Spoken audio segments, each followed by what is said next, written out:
So, Buko pandan's the best. It's my most favorite one. It's the best dessert in the world. Then the halo-halo is your second favorite. Which one? Hello everyone! Welcome to our channel.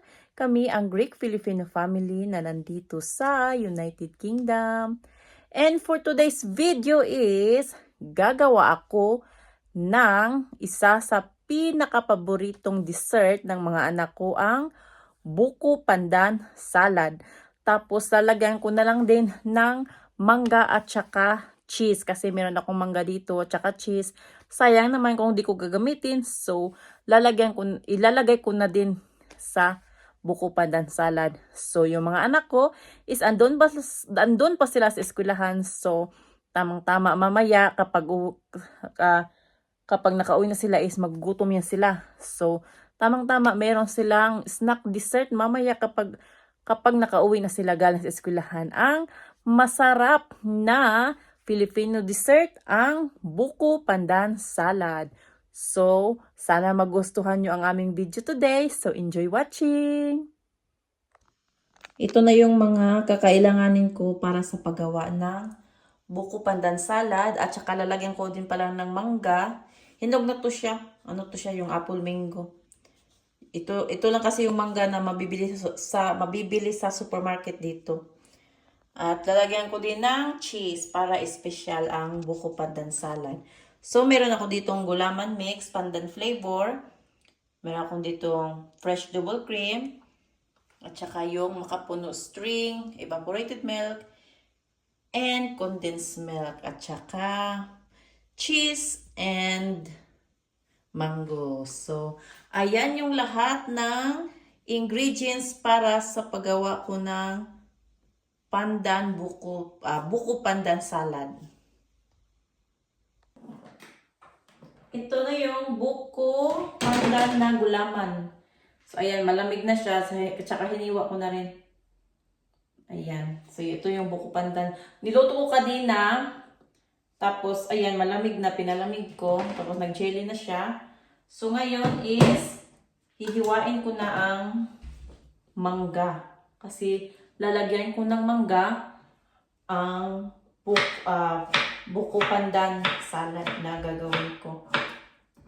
Yung mga anak ko andun pa sa eskwelahan. So, tamang-tama, pag uwi nila galing sa school, is meron na silang masarap na dessert na snack nila mamaya pagka-uwi nila.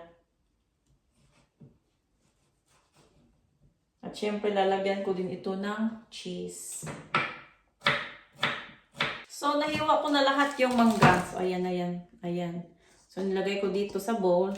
So, ito namang mild cheddar cheese ang i-slice ko ng maliliit. Pero konti lang ilalagay ko, like lang, mga 1/4 siguro. Kasi wala kasing dito, walang Eden cheese. So, ito na lang mild cheddar cheese ang gagamitin ko. Magkalasa lang naman din kasi ito ng yung Eden cheese sa atin. So, ito yung medyo similar sa Eden cheese sa Pinas. Itong mild cheddar cheese. So, hanggang dito lang yung ko, ilalagay ko. Kasi si Cassie, at saka si Jackie, mahilig yan silang mahilig maglanlan. Ano ba yung lanlan sa Tagalog, eh? Mahilig yan silang kumain ng cheese. Si Cassie at saka si Jackie. So, hihiwain ko lang ito ng maliliit.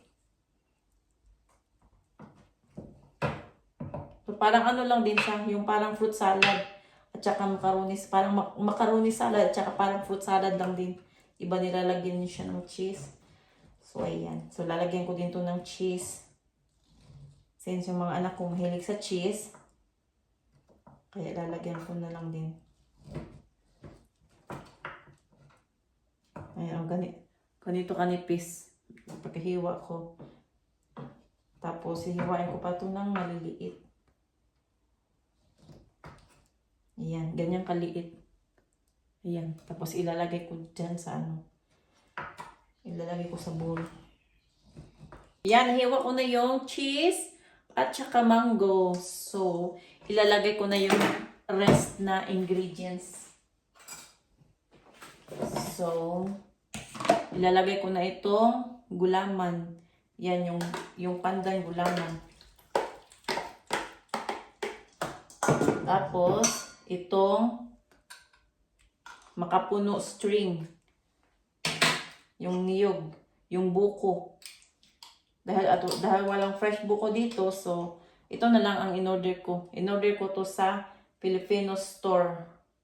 So, galing to ng Caloocan City. So, made in Caloocan City ito.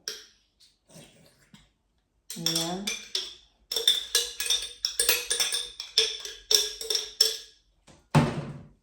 Nag-order ako ng dalawa. So, meron ako ditong dalawang bote ng buko.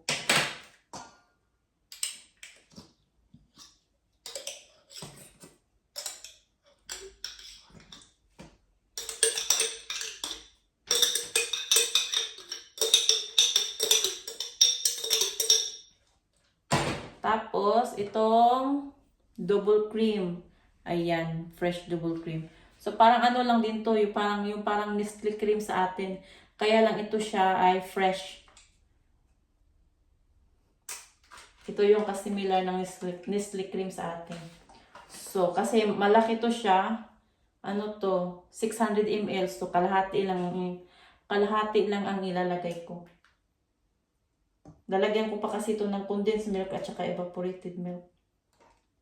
So, ayan. So, ayan. Kalahati lang nilagay ko. So, meron pang kalahati ng tera. At, ilalagay ko na tong evaporated milk.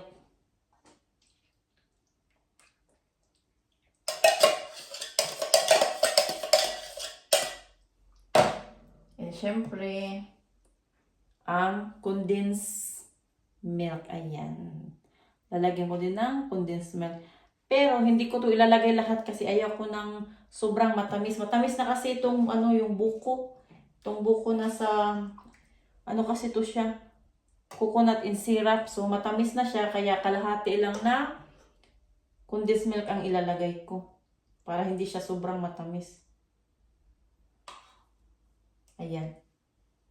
Kalahati lang nilagay ko. At syempre, haluin mabuti.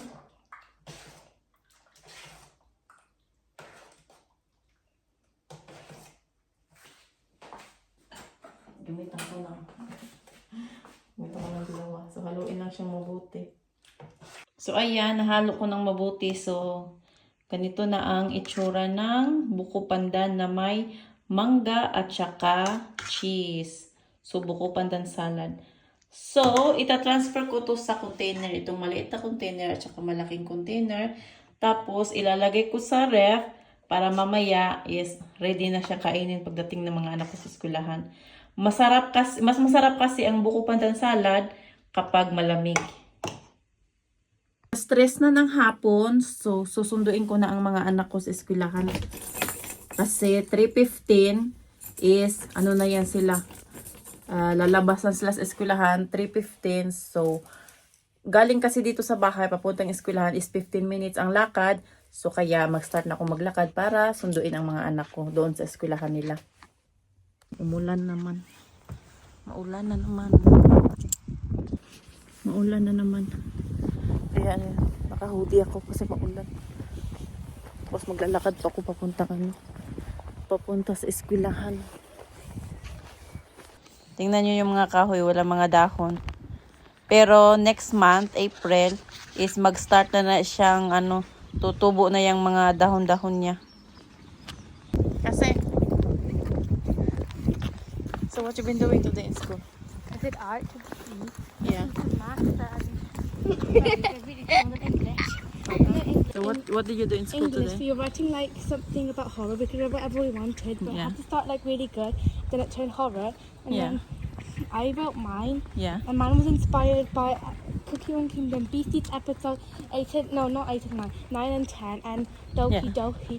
And when So I shared mine around with some random, So some, you with some of my class, and when did you get a good grades, a good points? my teacher never read mine, but I was sharing mine with some of my classmates, and they were saying it's really good. That's good. Yeah. How about your teacher? What your teacher said? She never read it. So when she's gonna read it? Tomorrow I don't or know. later? I don't know when the teacher reads it. So ayan, nakauwi na yung mga anak ko. So ayan na yung Mommy, buko where's pandan the salad. secret? Mommy, where's That's for later, Jackie, for dinner. Mommy, Now it's for snacks. Mommy. What happened? This Okay, I'll help you 1 minute. Ayan yung kay Pilya.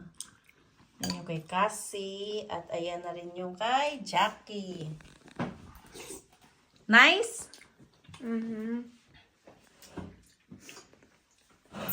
Is that your favorite, Pilya, or the fruit salad is your favorite? This is better. That's better. But I like Hello Hello more. So you, Buko pandan's the best. It's my most favorite one. It's the best dessert in the world. Then the halo halo is your second favorite. Which one? Macaroni salad? And then it's fruit salad. And it's leche flan. Ah, And there's other Leche one. flan's delicious. yes. All the Filipino dessert is delicious. Filipino desserts over any other dessert any day. This tastes like paradise. And it's 1,000,000% more better than American dessert because And American Japanese dessert and is Korean. okay. And also the others, like British or something. Come on, Jackie. Are you not finished dressing up yet? Done. You're wearing... Pasty. Mommy. Get your... Ah, ito pala yung sa akin. Ayan.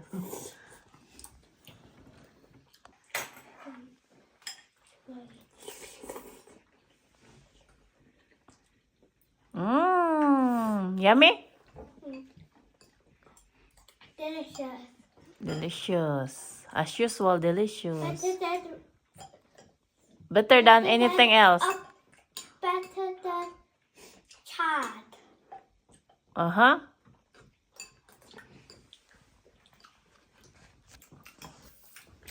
What's Chad? What's Chad?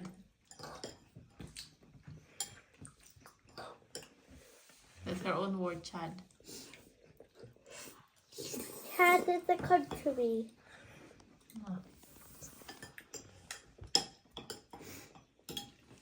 So do you like the coconut, the young coconut, the buko? Yummy buko. Tastes amazing. Uh-huh.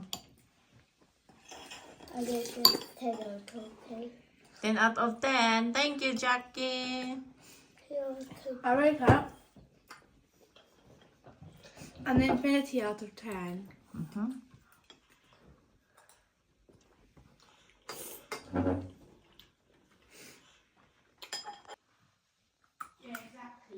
Thank you so much for watching our video. Please like, subscribe and share. Thank you. Bye. Bye. Say thank you. Thank you.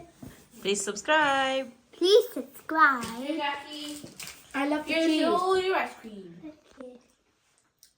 you. Wow.